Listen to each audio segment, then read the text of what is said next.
Bueno, muy bien. Entonces, esto es a lo que respecta al transformador en vacío. Estas corrientes, corriente histerética y corriente magnetizante, estas corrientes que nosotros estamos determinando a través de esta lectura de los instrumentos en el ensayo de vacío del transformador, también se pueden determinar de otra manera, ¿sí? Se pueden determinar de otra manera. Miremos acá, ¿sí? Esta expresión que nosotros tenemos acá arriba. Fíjense, esto que tenemos acá es ¿sí? Lo que equivaldría a la segunda ley de Kirchhoff para circuitos magnéticos, o se denomina también ley de la circutación, en donde me aparece que N por la corriente magnetizante, N por la corriente magnetizante, va a ser igual a la sumatoria de las caídas de tensión magnética que se producen a lo largo de todo el circuito magnético. Bueno, entonces acá y en la sumatoria de las H por L va a ser, voy a tener el núcleo, que es lo que era el núcleo, bueno, era donde estaban las bobinas, más el H por L del yugo culata, que es donde esa parte del circuito magnético que me conecta, ¿no es cierto?, las columnas donde tenemos, o el núcleo donde están las bobinas, más el H del entrehierro por el L del entrehierro. Esto que está acá son esos muy pequeños espacios de aire que pueden quedar entre chapa y chapa, porque estas chapas, recordemos que son chapas cortadas y se van poniendo, ¿no es cierto?, se van trabando unas con otras, pero van quedando por ahí, entre chapa y chapa, un pequeño, muy pequeño espacio de aire. Bueno, esta corriente que yo tengo acá es la corriente magnetizante. Claro, porque es la corriente que me está generando el flujo. Esto es una expresión, ¿no es cierto?, en donde tenemos, ¿sí?, en juego ese flujo del cual estamos hablando. Por lo tanto, si yo despejo, me queda que la I magnetizante sería la sumatoria de HI por LI dividido N1, y acá lo afectamos por un factor, ¿sí? Este factor se denomina factor de amplitud, que es el valor de la excitación magnética o intensidad de campo magnético máximo dividido el valor eficaz, el valor de H eficaz. Bueno, pero esto que está acá, todo esto es teórico. ¿Por qué motivo? Y porque nosotros en un circuito magnético no nos vamos a poner a determinar el valor de la corriente magnetizante haciendo esta sumatoria de las H por L, considerar los entrehierros y todo esto. Todo esto se hace más fácil. ¿Por qué? Y bueno, porque esto lo hace el fabricante de la chapa. La corriente magnetizante se puede calcular. ¿Cuándo se puede calcular? Y se puede calcular en la etapa de proyecto del transformador, ¿sí? En la etapa de proyecto del transformador hay que cumplir con ciertas premisas. ¿Y cuáles son esas premisas? Bueno, de acuerdo a la potencia del transformador, de acuerdo a la potencia, ya están estipulados una determinada cantidad de parámetros del transformador que se deben cumplir, se deben verificar. ¿Está? Miren, voy a avanzar yo y les voy a mostrar una diapositiva acá al final, ¿no es cierto?, en donde aparecen valores de esto que yo les estoy diciendo. Miren, pasemos, ya nomás vuelvo ahí, ¿sí? Quiero mostrarles esta tablita, que es esta que está acá. Acá tenemos, ¿sí? Por ejemplo, acá tenemos, ¿sí?, ahí tenemos un transformador de distribución. ¿Cuál transformador de distribución? De los que tenemos ahí en la calle, los que tenemos ahí en nuestro barrio, ¿sí?, están en todos lados. Reduce de 13.200 voltios a 400/231. 400 voltios, tensión de línea, o sea, entre dos fases distintas, 231 voltios, tensión de fase. Está tensión de fase, o sea, entre una fase y el neutro. Miren, acá me aparece que de acuerdo a la potencia, ¿ven? Potencia. Estos son los transformadores normalizados, es decir, las potencias normalizadas con las que se fabrican. Los transformadores de distribución se fabrican de 25, 40, 63, 80, 100, 125. Estos son los valores normalizados. Y miren qué es lo que aparece acá. Aparece pérdidas P sub 0. ¿Qué es lo que es esa P sub 0? Bueno, es la potencia de vacío o pérdidas en el hierro. Debe tener una pérdida en el hierro de estos valores que tenemos acá. No podemos superar estos valores. Potencia de cortocircuito o pérdidas en el cobre. Esta P sub 0 y esta P de cortocircuito son valores medibles con batímetro. No podemos superar estos valores, ¿ven? Tensión de cortocircuito. La tensión de cortocircuito también, ¿sí? Tienen que tener valores, ¿no es cierto?, próximos a esto que tenemos representado acá. Y después las dimensiones. Todas estas dimensiones también se tienen que respetar. O sea que todo esto ya está preestablecido. Por lo tanto, cuando se está haciendo el cálculo de un transformador, volvamos ahora, ¿sí? Volvamos a lo que estábamos hablando. Cuando se está haciendo el cálculo de un transformador, debemos poder determinar las pérdidas en el hierro, esa P sub 0. Y en esas pérdidas en el hierro vamos a tener involucrada la corriente magnetizante y la corriente histerética. O sea que todo esto que yo les estoy presentando ahora, estas son curvas que se utilizan cuando se está en el proceso de cálculo del transformador. Entonces, yo puedo saber la corriente magnetizante que tengo cuando el transformador está construido. Sí, ¿a través de qué? A través del ensayo. Igual que la corriente histerética. A través del ensayo, este transformador ya está construido, lo estoy ensayando, estoy viendo qué valores tengo de IH y M. Pero cuando estoy en el proceso de cálculo, yo tengo que calcular las pérdidas en el hierro y tengo que calcular las pérdidas en el cobre.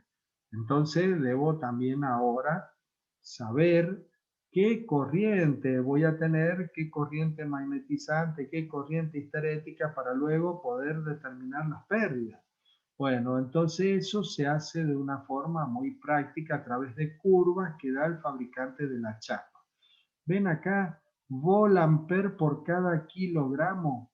¿Qué es lo que es esto? Bueno, esta sería la potencia de excitación, volt-ampere por cada kilogramo, ¿verdad? Esto lo tengo en función del espesor de la chapa y de el valor de la inducción magnética B. Entonces, fíjense, y de la frecuencia, sí, hay que tener la frecuencia. Veamos acá. Ven acá está la curvita. Esta curva la da el fabricante. Por ejemplo, acá tenemos, ¿ve? La potencia de excitación, una chapa de 0,18 milímetros. Esta es una de las chapas más finitas que viene, ¿sí? 0,18 milímetros de espesor. ¿Para qué frecuencia? 50 y 60 Hz. Supongamos la de 50 Hz. ¿Ven? Aquí tengo la de 50 Hz. Vean la curva. Y acá tengo la inducción magnética. Bueno, cuando el transformador se calcula, se parte de una determinada inducción magnética. Ese valor de la inducción magnética tiene que cumplir algunos requisitos. ¿Qué requisitos? Y bueno, ya lo sabemos.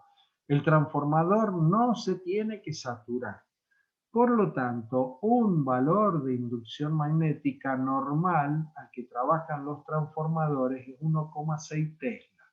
Esto que tenemos acá, 1,6 Tesla, si yo sigo por acá, llego acá a la curva y ven que estoy acá, ¿no es cierto?, estoy con un determinado valor acá de potencia de excitación, pongámosle ahí dice 1 y acá tengo 2, tengo 1,5, 1,6 más o menos tendría ahí, ¿verdad?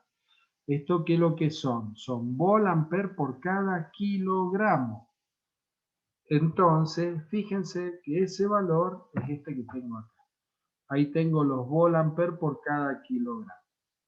Si yo a esto lo multiplico por la masa de hierro que tengo, ¿verdad? Porque el circuito magnético va a tener una determinada masa de hierro en función de sus dimensiones, y lo divido por la tensión expresada en voltios, ¿qué es lo que obtengo? Obtengo ese valor de la corriente magnetizante. Esa corriente magnetizante es la que yo voy a necesitar o yo voy a tener para qué, para producir esa inducción de 1,6 Tesla. ¿Se entiende? Entonces estoy en 1,6 y digo, no, ¿y por qué no digo 1,8? Miren, si me voy a 1,8 Tesla, acá, fíjense, y me vengo la curva, miren dónde voy a estar. Estoy acá donde termina la curva. Fíjense qué valor de potencia de excitación voy a tener. Voy a tener ahí 7, 8 estaría más o menos. 8, o sea que voy a tener 8 volt-ampere por cada kilogramo. Y yo acá estaba en 1,5. Fíjense ustedes cómo aumentó esa potencia de excitación. ¿Y por qué motivo? Y porque ahí el núcleo está saturado. Entonces, por eso, un valor normal al que trabajan los transformadores 1,6 Tesla. ¿Queda claro todo esto? Se está entendiendo, ¿verdad? Sí, Bueno, profe. bien. Sí, sí, profe. Bien, esto es para el cálculo, esto es para el cálculo. Acá estamos haciendo un paréntesis, estamos diciendo, bueno, a ver, ¿qué es lo que es esta corriente histerética magnetizante? ¿Se puede calcular? Sí, con el transformador construido a través del ensayo de vacío. En el proceso de cálculo del transformador, debo considerarlas, también las puedo determinar a través de esta curva que dan los fabricantes de las chapas, ¿sí? Bueno, acá tenemos otra, esta es para 0,23 milímetros de espesor, es otra chapa un poquito más gruesa, nada más, bueno, me da lo mismo. Entonces, de esa manera, puedo conocer en el proceso de cálculo, puedo saber el valor de la corriente magnetizante. Y la corriente histerética, acá tengo la corriente histerética. Dijimos que la corriente histerética me va a dar a mí las pérdidas que se producen en el hierro. Ahí es donde yo tengo concentrada la pérdida en el hierro. ¿Por qué? Y porque la pérdida en el hierro es toda esa potencia eléctrica que se pierde y se transforma en calor en el núcleo. O sea, ahí está la pérdida en el hierro. La anterior, la corriente magnetizante, recordemos que es la corriente que me va a producir el flujo magnético, esa corriente magnetizante.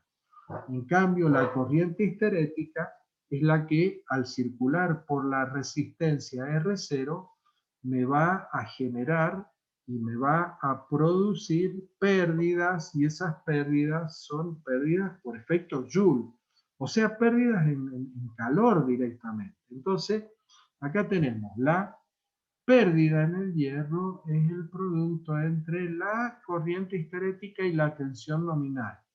Despejo la corriente histerética, me queda que es la pérdida en el hierro dividido la tensión nominal. Pero acá estaría faltando algo. Fíjense, ¿qué les parece a ustedes? ¿Nos falta algo acá en esta expresión? Esta pérdida en el hierro, si estamos hablando que es una pérdida, ¿no es cierto?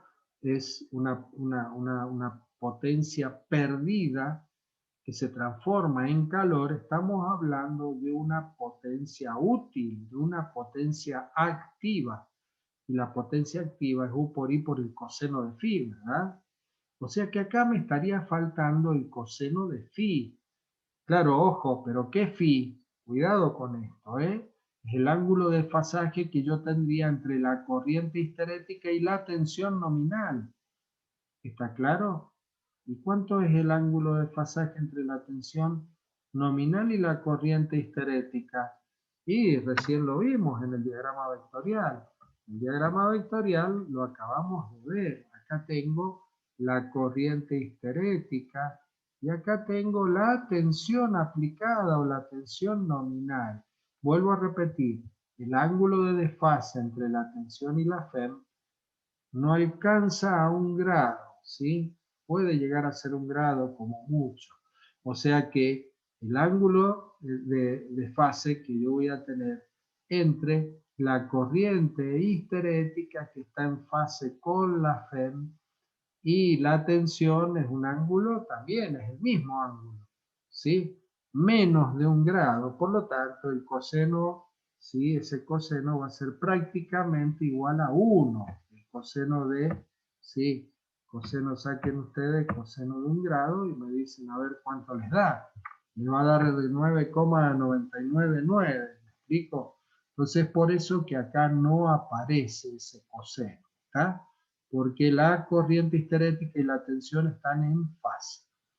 Bueno, pero acá las pérdidas en el hierro yo las puedo determinar también. El fabricante me facilita todo esto. ¿Por qué? Y bueno, porque las pérdidas en el hierro van a ser las pérdidas en el hierro expresadas, es decir, en watt por kilogramo, ¿verdad? Multiplicado por la masa que yo tengo de hierro, eso me va a dar, ¿sí? La pérdida en el hierro total. Pero ¿de dónde la saco? También una tablita igual a la de recién. ¿Ven? Acá tengo la inducción magnética B y acá tengo las pérdidas, ¿sí? Las pérdidas en el hierro. En watt por kilogramo. Para una chapa de 0,18 milímetros y para una chapa de 0,23 milímetros. Entonces yo entro acá con la inducción magnética B para los 50 Hz, ahí bajo y obtengo acá, ven, 0,8, pongámosle 0,8 watts por cada kilogramo. Esa es la pérdida que tiene ese material, esa chapa de hierro silicio, me lo da el fabricante. Por lo tanto, se dan cuenta que este valor lo tengo, lo multiplico por la masa de hierro y obtengo la pérdida en el hierro. Y con la pérdida en el hierro puedo obtener la corriente histerética. ¿Eh? Bueno, entonces todo esto se puede calcular y se puede determinar en el proceso de cálculo. Si estas pérdidas en el hierro que tenemos acá me da un valor por encima del valor P sub 0 que me daba la tabla, bueno, hay que volver a hacer un recálculo, hay que redimensionar nuevamente el circuito magnético, hay que hacer una consideración de chapa y todo lo demás para que esa pérdida en el proceso de cálculo me den ese valor. Bien, ¿quedó claro todo esto? ¿Sí? Bueno, acá terminamos entonces con la corriente I0 y después nos va a quedar para terminar todo esto cómo reducimos y simplificamos. Bueno, entonces acá tenemos que del ensayo de vacío, ahí tenemos la corriente I0, la histerética, la magnetizante, lo que acabamos de ver recién. Entonces, ¿qué es lo que nos dice esto? Bueno, si por ahí no nos dan las pérdidas en el hierro, ¿verdad? Yo les dije que hay que volver a redimensionar. Bueno, algo que se suele hacer es tocar, por ejemplo, los yugos o culata, que es la parte que me conecta, ¿no es cierto?, las columnas, que es donde están los bobinados, o el núcleo del circuito magnético. Entonces, si aumentamos esa sección, vamos a estar, ¿no es cierto?, vamos a poder también vamos a poder conducir una mayor inducción magnética, o dicho de otra manera, si la inducción magnética se mantiene constante y yo aumento la sección transversal, ¿no es cierto? Voy a estar disminuyendo el flujo y voy a estar disminuyendo las pérdidas, ¿sí? La forma de onda va a ser menos deformada, tengo que trabajar siempre en la parte lineal. ¿Para qué? Y en la parte lineal que no se sature, porque si no la corriente I0, ¿no es cierto?, se me va a deformar mucho y eso me va a traer otra serie de inconvenientes que vamos a ver más adelante. ¿eh? Y bueno, y ahí es donde se disminuyen las pérdidas. Yo aumentando la sección del núcleo estoy disminuyendo las pérdidas. Eso es lo que se hace cuando no da las pérdidas en el hierro. ¿Va? Bueno, para ir terminando, miren, rápidamente les explico esto de la reducción del circuito equivalente. Nosotros habíamos llegado hasta este circuito equivalente. Volvamos acá. Acá tenemos el circuito equivalente reducido a la malla del primario. Bueno, dijimos, bueno, bárbaro, este es el circuito equivalente completo, nada más que acá en esta Z0 ya sabemos, me aparece R0 y X0 las dos en paralelo. Pero ¿qué es lo que pasa? Ahí dijimos que la corriente I0 comparada con la corriente I1 es un valor muy bajo. ¿Cuánto? Supongamos 5%. Entonces, ¿qué hacemos? Bueno, decimos, entonces despreciamos ahora, debido a que esa I0 es muy chiquita comparada con I1, despreciamos la rama de vacío. Y si yo desprecio, saco la rama de vacío. Me va a quedar solamente esta parte, ¿sí? Esta parte me va a quedar. Entonces ahora la I1 va a ser igual a la I21. Claro. Entonces ahora me va a quedar como, ¿sí? Circuito magnético ahora este que tengo acá. Entonces acá, ¿no es cierto? Despreciamos, entonces estamos simplificando el circuito. Lo estoy simplificando. Bueno, ahora el diagrama vectorial que me va a quedar va a ser este que está acá, ¿verdad? Y es un solo diagrama vectorial. Ahora ya no tengo primario y secundario, solamente tengo esto. Entonces acá vamos a partir de, vamos a tomar como referencia la corriente I1. Vamos a tomar como referencia la corriente I1 porque hay una sola corriente, I1 ', I21. ¿Está bien? Es la misma. Entonces la pongo horizontal, ¿ven? Ahí pongo la corriente I1. Bueno, acá la impedancia Z', ahora me va a producir un desfasaje entre esta tensión y la corriente que circula. Eso lo produce la impedancia, en donde la corriente, dijimos, está trazada con respecto a la tensión porque es una carga RL.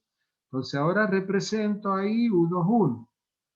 ¿Se dan cuenta? Un ángulo φ en adelanto o la corriente en atraso con respecto a la tensión. Bueno, y ahora represento estas dos caídas, R21 en fase con la corriente I1, ¿verdad? R21 por I1 y JX21 por I1 en cuadratura. Tengo esta, R21 por I1 y en cuadratura JX21 por I1 y ahí llegué al valor de la FEM E1. Acá tengo E1, ¿verdad? Ahí es donde tenía la E1. Bueno, ahora sumo estas dos caídas en R1 y en X1 y llego hasta la tensión aplicada U sub. Entonces ahora en fase con la corriente R1 y 1, en cuadratura con la corriente JX1 y 1 y ahí obtengo el valor de la tensión U sub. ¿Está? Vuelvo a repetir, todo esto fuera de escala para que se vean bien los vectores. Bueno, muy bien. Pero ahora digo, pero si yo acá tengo un circuito en serie en donde tengo una R1 y una R21, una X1 y una X21, las junto y obtengo esto. ¿Ven? Obtengo una R y una X, R1 más R21, X igual a X1 más X21. Acá tengo la U21, sigo teniendo, y acá tengo U1. Entonces ahora mi nuevo diagrama vectorial es la I1, la U2, 1 en adelanto, en fase con la I1, R por I1, en cuadratura JX por I1, y ahí llego a la tensión U1. Bueno, esto que tengo acá, esta R y esta X, es el circuito equivalente, reducido y simplificado del transformador. O sea que fíjense en ustedes a qué hemos llegado. El transformador lo representamos en cualquier circuito a través de una impedancia. Esa impedancia tiene una componente R y tiene una componente X. Bueno, estos valores de R y de X se pueden determinar experimentalmente. Por lo tanto, un transformador en su mínima expresión es una representación de una impedancia en un circuito donde se está haciendo todo un estudio. Por ejemplo, un estudio de un cortocircuito. Entonces, en ese cortocircuito aparece en esa red un transformador. ¿Qué es lo que hago? ¿Qué es lo que pongo? Pongo esta impedancia constituida por esta R y constituida por esta X. Eso es el transformador en su mínima expresión. ¿Sí? Bien, hasta ahí llegamos. ¿Sí?